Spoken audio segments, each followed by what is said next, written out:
Hi, I'm Aaron Parker and welcome to the second episode of the Conscious Cast. And today we're going to be talking about authenticity, the hero's journey, the journey to your most authentic self. Your true self is your greatest asset. So before we dive into that, my journey and your journey, we're going to take a little breath together. So we start every episode with a little breath work just so we can center, so we can really balance, enjoy the information and really take everything on board. So we're going to sit straight back, shoulders back, close our eyes, hands on our lap, and we're just going to take a double inhale and exhale. A double inhale through the nose and an exhale through the mouth. Let's begin. Double inhale. Exhale slow through the mouth. Always slower than the inhale. Double inhale. Inhale then pause. Inhale again. And exhale slow.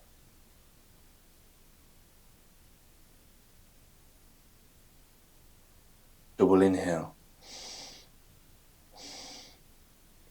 And exhale slow.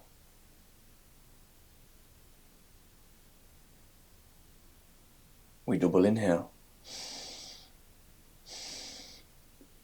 And exhale really slow. Letting the breath go. Double inhale. And exhale really slow.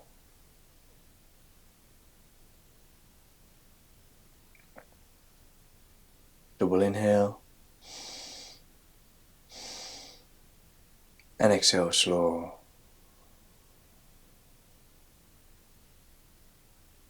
Letting the breath fall out. Double inhale. And exhale slow, really slow. Okay, last one, double inhale. And letting it go. Okay, big deep breath together.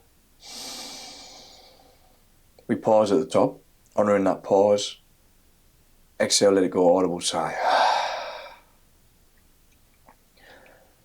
Beautiful. Okay, now we're centered. Let's begin our conversation. So, let me start by telling you about my journey. My journey was one of trial and tribulation, and that's what led to this point of teaching. So, within now those hard times of growing up, I had a troubled childhood, and this led to a troubled adolescence, which led me to act out and be very angry, an angry youth. It led to crime, drink and drug abuse, escapism, and eventually led to some really hard times in my teenage years and my 20s. Ended up being homeless at one point, ODing, and addicted to drugs, and eventually I overcame that through finding Muay Thai. Now I've condensed that quite a lot. I'm sure we'll talk more about my journey along this process of conversations I have with other people, and the more we talk on this podcast. But I just wanted to highlight the fact that I got dealt a bad hand, but I played those cards and still came out better for it. So it was I really want to express that it was within the hard times that made me the better man, that made me the better person. Yes, I had to see hindsight. I've had to see hindsight to see those lessons now. And at the time I couldn't really see that. I didn't have the foresight to see that. Now, I now have the gift of being able to see the foresight of, bad situations, that there may be a lesson within that. But the hard times really became blessings, and it was perspective which changed everything. I changed my perspective to see that everything is either a blessing or a lesson, and then my world changed.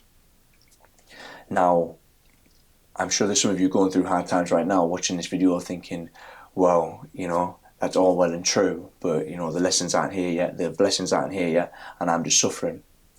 And I really want to offer people a opportunity to understand that they can see that, they can change that, they can flip their mentality right now, and they can see that something will come from the obstacle.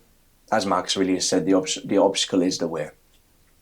Seneca said as well that no man is able to prove himself to himself without adversity. I'm paraphrasing there, but adversity actually makes you the person you want to become. There's always challenges in life. There's always challenges in life. Something I say to my coaching clients quite often is that it doesn't matter what you're doing in life, you know, you're always challenged by something. You could be going through the most beautiful of times, yet there will be a challenge in your life. You could be locking yourself in a room with no windows, a padded room, and not seeing anyone, and there still would be challenge, because the challenge would then be your mind. Challenge is always there, and challenge is good. Now, it's the flipper perspective which allows us to see that, and using challenge to catapult ourselves into being better, into being more, into becoming more, having more. And challenge is the trampoline you need to bounce to the next level. Not a metaphor I've used before, but still, nonetheless, it works. And that's what I did through my life. So Muay Thai ended up being the thing that saved me. I was a very angry youth, and I needed somewhere to channel that anger. And Muay Thai became a crutch for life. Through Muay Thai, I found yoga. Through Muay Thai, I found breathwork, meditation, and I also found philosophy. So I had a great coach, a great mentor, Paul Pearson, Sam Bainbridge, Glenn Holman, Matthew Smith, all great coaches, and especially Paul. Paul's still my coach now. And we had some great conversations about philosophies around life, and talking about books to read.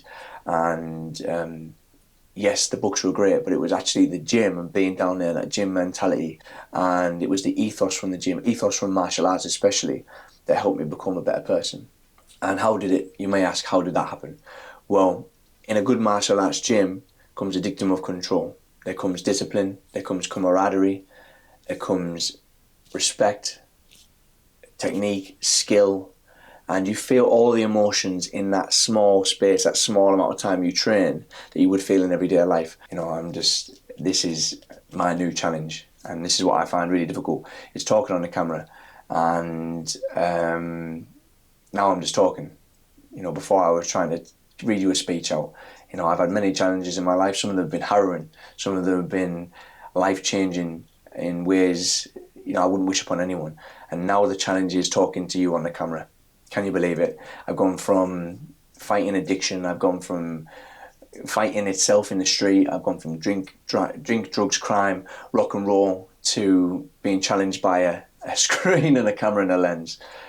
And that just shows you that we're always challenged in life. Challenge is always there. And when it presents itself, you've just got to face it head on. You've got to feel the fear and do it anyway. That was the first book I read. The first self-help book I read was Feel the Fear and Do It Anyway. And I'm still living by that motto. Now this camera scares me. This conversation scares me because I put myself out into the world. A lot of people who see my social media and think, oh, he doesn't mind putting himself out there to the world. But I had to overcome that. You know, posting the heartfelt stuff I talk about. That was a hard thing to overcome. Being judged from the outside world, that was one to overcome. And I'm not afraid to admit that I was worried about that. I worried about other people's opinions. And that's a real vice within itself.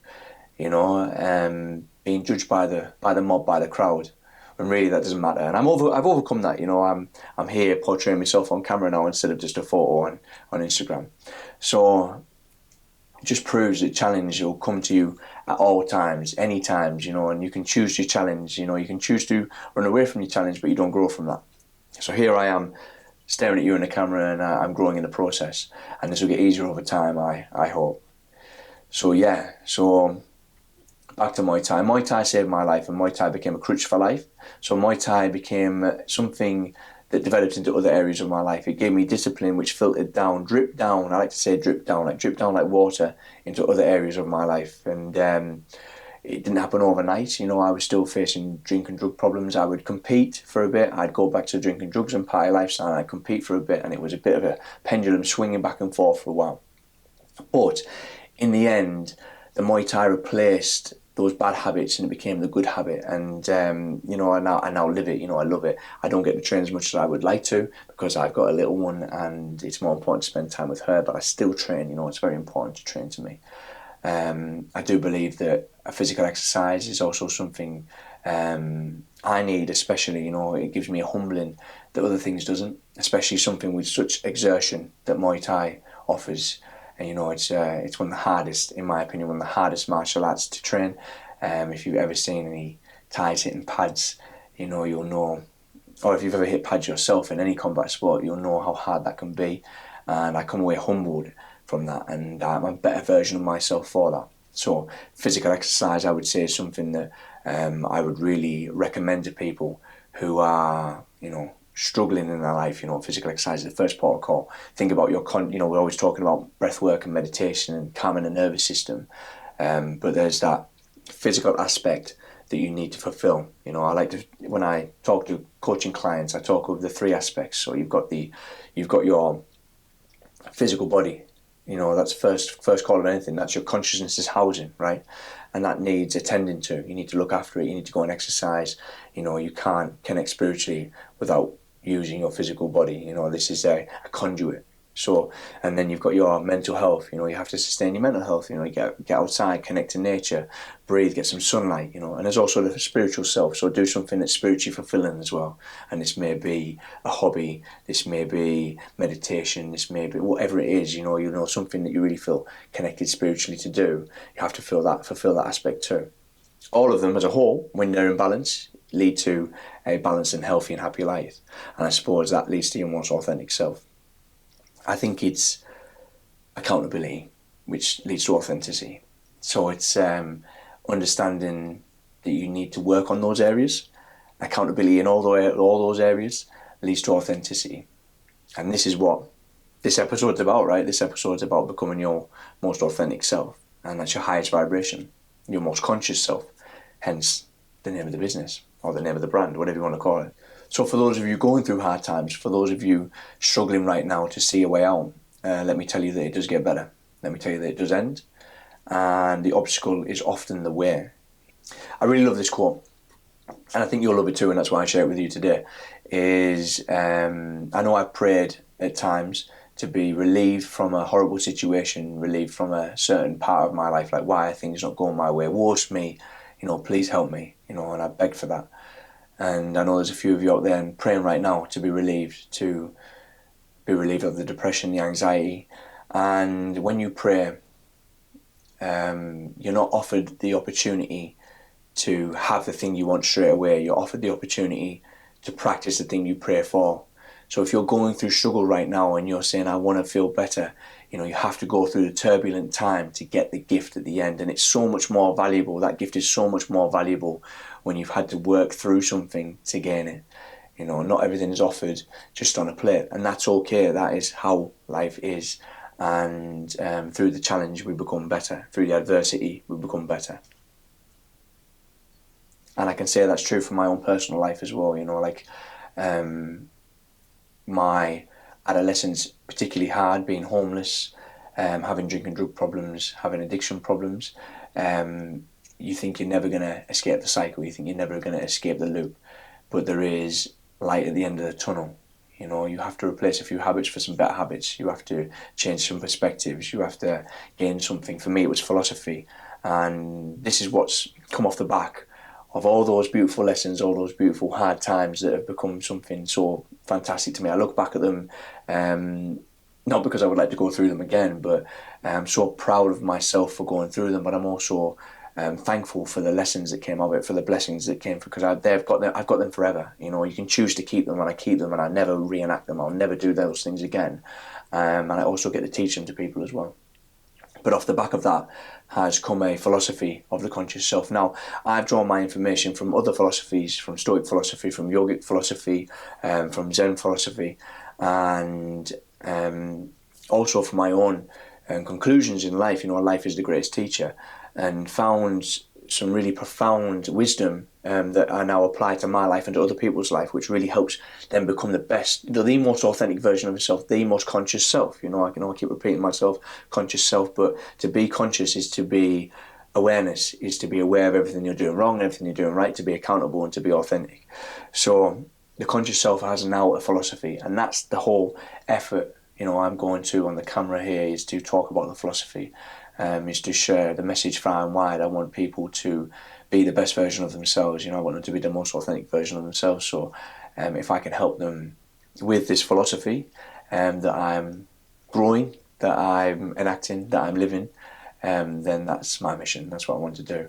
So yes, that is the journey to authenticity. And I'm being my most authentic self on this camera. You wouldn't believe how many times I've started and stopped and recorded again and deleted the video and gone again, because this is my new challenge. and we're always faced with challenges, and this is my new challenge, is to overcome the fear of talking on the camera. So here I am, speaking my truth.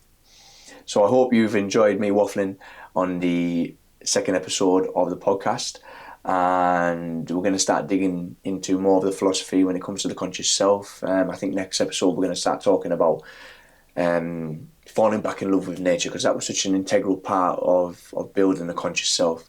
And this is one of the foundational elements of the conscious self philosophy, is that you are nature. You are consciousness manifest. You are the spokesperson for nature. And it's not just a healer. It's not a hobby. It's something you actually are. You are nature. You are nature's form. A walking and talking version of nature. You're the universe expressing itself in human form. And the mission was to connect people back to nature, to be part of it, so that you can understand and feel the stillness and the peace that comes from nature, and that presence that comes from nature. And that's our key state. That is our real state, is to be present like nature. So I'm going to deep dive into that on the next episode. I hope you've enjoyed this episode, and I look forward to talking to you more.